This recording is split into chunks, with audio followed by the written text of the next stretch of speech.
य इदं नारद प्रोक्तं शिवानुशासनं विश्वसिति श्रद्धत्ते सप्रेष्ठं लभते इति। नमस्कार मित्रों, ये जो सूत्र है ये नारद भक्ति सूत्रों का 84वां सूत्र है, जो कि नारद भक्ति सूत्रों का अंतिम सूत्र है। और आज के वीडियो में हम इस सूत्र को गहराई से समझेंगे। तो आइए सबसे पहले इसके अर्थ को समझते हैं। तो जो सूत्र कहता है य इदम नारद प्रोक्तम, अर्थात जो इस नारद द्वारा कहे गए शिवानुशासनम, अर्थात शिव अनुशासन में विश्वसिति श्रद्धत्ते, अर्थात विश्वास और श्रद्धा करता है, सप्रेष्ठम लभते, अर्थात वह प्रियतम को पाता है, सप्रेष्ठम लभते इति, अर्थात वह ऐसे प्रियतम को पाता है। तो यहाँ पर अब ये जो हमारा नारद भक्ति सूत्र ग्रंथ है, इसका अंतिम सूत्र है जो कि हम समझ रहे हैं। और यहाँ पे अंत में जो है नारद मुनि कहते हैं कि जो भी इस शिव अनुशासन में विश्वास करता है और श्रद्धा करता है, वह प्रियतम को पाता है, वह प्रियतम को निश्चित ही पाता है। तो यहाँ पर नारद मुनि इस को शिव अनुशासन कह रहे हैं, अर्थात ये जो यहाँ पर निर्देश नारद मुनि ने प्रदान किए हैं वह कल्याणकारी हैं और वह शुभ हैं, क्योंकि जो शिव है, शिव का अर्थ होता है कल्याणकारी और शुभ। तो यहाँ पे ये जो भी निर्देश यहाँ पे दिए गए हैं नारद भक्ति सूत्रों में, जो भी बताया गया है, यह शिव अनुशासन है, क्योंकि ये शुभ है और ये कल्याणकारी है। अर्थात इस अनुशासन से जो भी अपना जीवन व्यतीत करेगा वह जो है वह शुभ को प्राप्त करेगा और वह कल्याण को प्राप्त करेगा। तो बोला यहाँ पे ये जा रहा है कि इन निर्देशों में जो विश्वास करता है और जो इन निर्देशों में श्रद्धा करता है, वह प्रियतम को पाता ही है। तो यहाँ पर यह ही बताया जा रहा है कि भक्ति के द्वारा जो है व्यक्ति प्रीतम को पाएगा ही पाएगा। जैसे आरंभ में बताया गया था कि भक्ति जो है वह प्रेम है और वह स्वयं अपने आप में ही फल है और वह अमृत स्वरूपा है। तो जो प्रेम होता है वह प्रियतम से ही होता है। तो इसीलिए बोला जा रहा है कि जो इस भक्ति सूत्र का पालन करेगा वह प्रियतम को प्राप्त करेगा ही करेगा। और हमको ये बात समझ लेनी चाहिए कि जो प्रियतम हमारा है वह वास्तव में ईश्वर ही है और कोई हमारा प्रियतम वास्तव में है नहीं। आप ये बोले कि ईश्वर के अतिरिक्त कोई हमारा प्रियतम है, तो ऐसा नहीं है। अभी हमको यहाँ पर इस संसार में तो यही लगता है कि हाँ, एक तो प्रियतम है और एक प्रियसी है। और आप देखिए कि फिल्मों में गाने जो हम देखते हैं वह भी उसी प्रकार के होते हैं ना, कि उसमें जो है हीरो हीरोइन के लिए गाना गाता है, हीरोइन हीरो के लिए गाना गाती है। तो वो जो गाने होते हैं वह वैसे बड़े ही रोमांटिक और वैसे लगते हैं, परंतु उन गानों का जो गहरा अर्थ होता है, यदि आप उन गानों को सुने तो उन गानों का जो गहरा अर्थ होता है, वह गहरा अर्थ जो है वह ईश्वर की ओर जब उसे किया जाता है तो उनका बहुत ही सुंदर अर्थ हो जाता है।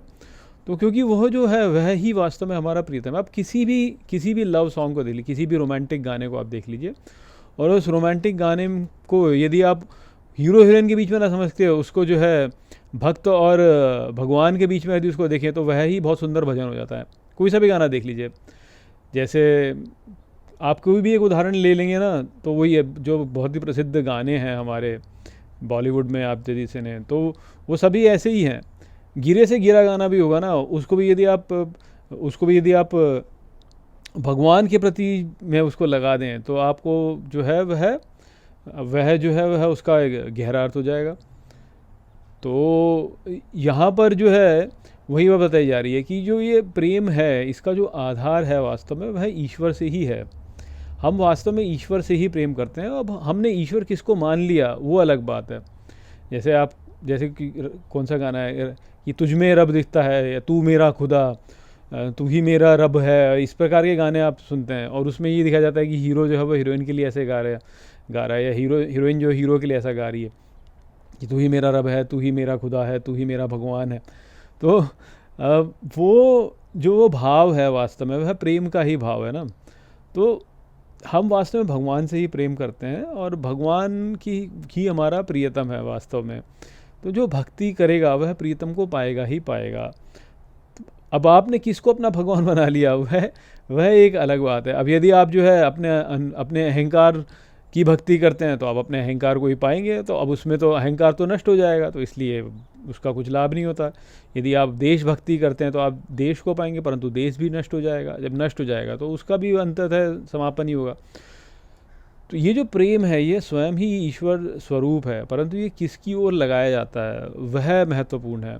यदि उसी को आत्मा की ओर, अपने स्वरूप की ओर यदि हम लगा देंगे तो फिर हम जो है श्रेष्ठ को पालेंगे। जैसे कि अभी आपने जो है बृहदारण्यक उपनिषद वाला जो वीडियोज़ हैं उनमें हम इसी बात पर चर्चा कर रहे हैं कि वह जो है वह पुत्र से भी प्रिय है, वह जो है वह सबसे प्रिय है हमको, धन से अधिक प्रिय है, पुत्र से अधिक प्रिय है वो हमको। तो हमारा जो मूल प्रेम जो है वो उसी की ओर है, परंतु हम उस प्रेम को जो है सीमित करके किसी एक इकाई की ओर करके जो है दुख को प्राप्त होते हैं।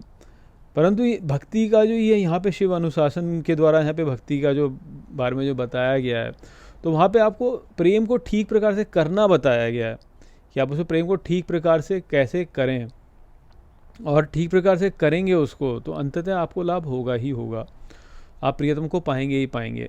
हम अपने जीवन में जब हम प्रेम करते भी हैं तो हम जब वो प्रेम करते हैं तो उससे हमको हानि ही होती है।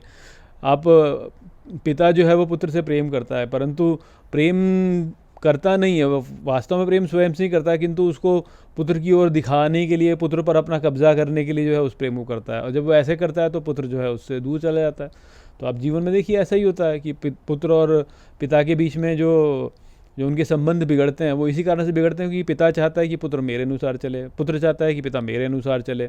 तो वैसे तो कहता है कि मैं प्रेम करता हूँ मेरे पुत्र से, परंतु चाहता ही है कि मेरा पुत्र जो है मेरे अनुसार चले। तो अब वो प्रेम की परिभाषा थोड़ी ना है जैसा कि यहाँ पे समझाया गया है। प्रेम की वास्तविक परिभाषा क्या है वो तो इन सूत्रों में समझाया गया। तो नारद मुनि यही कह रहे हैं कि ये जो यहाँ पे जो बताया गया है उनके द्वारा ये व्यक्ति प्रेम को का वास्तविक अर्थ समझता है कि प्रेम का वास्तविक अर्थ क्या है। प्रेम का वास्तविक अर्थ ये नहीं है कि तुम मेरे अनुसार चलो, जैसे कि नारद मुनि ने बोला भी है, तत्सुख सुखित्वम बोला उन्होंने, तत्सुख सुखित्वम, उसके सुख में अपना सुख ढूंढना। अर्थात यदि पिता अपने पुत्र से प्रेम करता है तो पुत्र के सुख में अपना सुख देखे, ना कि ये बोले कि पुत्र को मेरे अनुसार करना चाहिए, जैसा मैं चाहता हूँ वैसा करे। ठीक इसी प्रकार से पुत्र जो है यदि अपने पिता से प्रेम करता है तो उसको ये नहीं करना चाहिए, यदि वो प्रेम करता है तो पिता के सुख में उसका सुख होना चाहिए, ना कि स्वयं के सुख में अपना सुख कि भाई हम ऐसे होना चाहिए या वैसे होना चाहिए। तो ये जो हमारा नारद भक्ति सूत्र हैं, ये सूत्र हमको वास्तव में प्रेम का वास्तविक अर्थ सिखाते हैं कि हमें प्रेम कैसे करना चाहिए। और वो प्रेम जो है उसको यदि हम ठीक से करके उसे ईश्वर की ओर यदि लगाएं तो ईश्वर की ओर लगाएंगे तो हमें निश्चित ही लाभ होगा ही होगा। हम यदि सच्चा प्रेम करें, किसी से भी करें, वो सच्चे प्रेम से हमें लाभ होगा ही होगा। वास्तव में हम किसी के प्रति भी करें, यदि हम अपने देश से भी सच्चा प्रेम करते हैं, भले ही देश नष्ट हो जाए किंतु हम प्रेम को प्राप्त फिर भी करेंगे, और अंततः हम भगवान को प्राप्त करेंगे, क्योंकि प्रेम जो है, प्रेम अपने आप में ही भगवान का स्वरूप है। तो यदि हम किसी से भी प्रेम करते हैं और सच्चा प्रेम करते हैं, सच्चा प्रेम अर्थात जैसा कि भक्ति में बताया गया है कि सच्चा प्रेम, तो सच्चा प्रेम यदि करते हैं तो सच्चा प्रेम जो होगा वह हमारा कल्याण करेगा ही करेगा। यदि हम उसको किसी सीमित वस्तु की ओर लगाते हैं तो भी हमारा उसमें कल्याण होगा एक, क्योंकि हम प्रेम को तो सीखेंगे ना कि प्रेम क्या है, और अंततः हमको ये बात तो पता चलेगी कि किसी भी सीमित से प्रेम करके तो वास्तव में दुख हमें प्राप्त होना ही है। तो वह जो सुख होगा वह अपने स्वरूप से स्वतः जो है धीरे धीरे विकसित हो जाएगा, क्योंकि प्रेम ही जो है वह हमको ज्ञान प्रदान कर देगा। तो इसलिए जो है प्रेम को ठीक प्रकार से समझना यदि है तो हमको ये जो भक्ति का ग्रंथ था जो कि हमको यहाँ पर नारद मुनि ने जो हमको बताया, उसके द्वारा हम प्रेम को अच्छे से समझ सकते हैं कि प्रेम का वास्तविक अर्थ क्या होता है। और जब इसे भगवान की ओर लगाया जाता है तो फिर उससे तो हमको जो है सर्वोच्च कल्याण हमको उससे प्राप्त होगा, जो कि यहाँ पे भी बताया इस ग्रंथ में अच्छे से बताया गया है। तो वही बात यहाँ पे नारद मुनि कह रहे हैं कि जो इन निर्देशों का पालन करता है, इनमें श्रद्धा रखता है और इनको जो है इन पर विश्वास करता है, वह अपने प्रियतम को पाएगा ही पाएगा। और अपने प्रियतम को पाने में यहाँ पर श्रेष्ठ यह ही है कि प्रियतम जो है, हम अपने प्रियतम को ठीक प्रकार से पहचाने कि हमारा वास्तविक प्रियतम कौन है। और हमारा वास्तविक प्रियतम है हमारा अपना स्वयं का स्वरूप, जो कि ईश्वर स्वरूप है, जो कि हमारा आत्मा है। तो ये सब बातें थी जो कि यहाँ पर इस ग्रंथ में हमको बताई गई।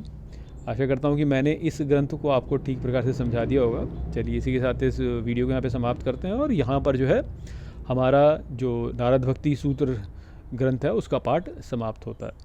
नमस्ते।